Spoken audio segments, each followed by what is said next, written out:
జాతర విజయవంతం చేసిన ప్రతి ఒక్కరికి ప్రత్యేక కృతజ్ఞతలు తెలియజేసిన హేమచల లక్ష్మీ నరసింహస్వామి ఆలయ ఈవో సత్యనారాయణ మంగపేట మండలం మల్లూరులో ఈ నెల 8 నుంచి 17 వరకు జరిగిన హేమచల లక్ష్మీ నరసింహస్వామి కళ్యాణానికి విధులు నిర్వహించిన అధికారులకు మరియు ప్రజాప్రతినిధులకు జిల్లా కలెక్టర్ మరియు ఆలయ అభివృద్ధికి సహకరించినటువంటి మంత్రి సీతక్కకు ఆయన కృతజ్ఞతలు తెలియజేశారు. అంతేకాకుండా భక్తులకు ఎలాంటి అసౌకర్యం కలగకుండా చలవ పందిళ్లు ఏర్పాటు చేసినటువంటి మంత్రి సీతక్కకు ప్రత్యేక కృతజ్ఞతలు తెలియజేసినటువంటి ఆలయ ఈవో సత్యనారాయణ ఈసారి జాతర భక్తుల కానుకల ద్వారా హుండీలో 10,26,410 రూపాయలు ఆదాయం వచ్చిందని ఆ డబ్బులు స్వామివారి పేరున బ్యాంకు ఖాతాలో జమ చేయడం జరిగిందని ఈవో సత్యనారాయణ హేమాచల లక్ష్మీనరసింహస్వామి దేవస్థానం మల్లూరు గ్రామం మంగపేట మండలం ములుగు జిల్లా శ్రీ స్వామివారి తిరు కళ్యాణ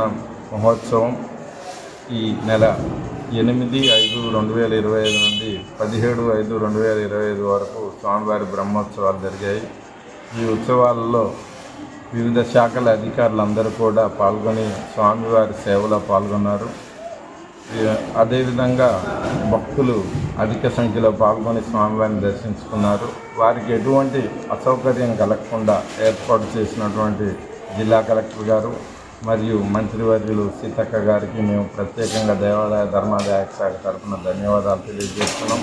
ఈ ఉత్సవాల్లో పాల్గొన్న వివిధ శాఖల అధికారులందరికీ కూడా పేరు పేరున ధన్యవాదాలు.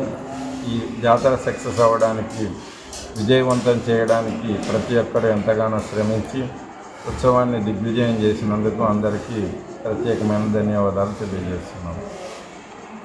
అదేవిధంగా ఈ జాతరలో ఉంచినటువంటి భక్తులు స్వామివారికి హుండీల ద్వారా 10,26,410 రూపాయల కానుకలు మొక్కుబడులుగా దేవాలయానికి సమర్పించారు. అవి ఈరోజు తిప్పి లెక్కించడం జరిగింది. ఈ సొమ్ముని తెలంగాణ గ్రామీణ బ్యాంకు మల్లూరు బ్రాంచ్ నందు డిపాజిట్ చేయడం జరిగింది.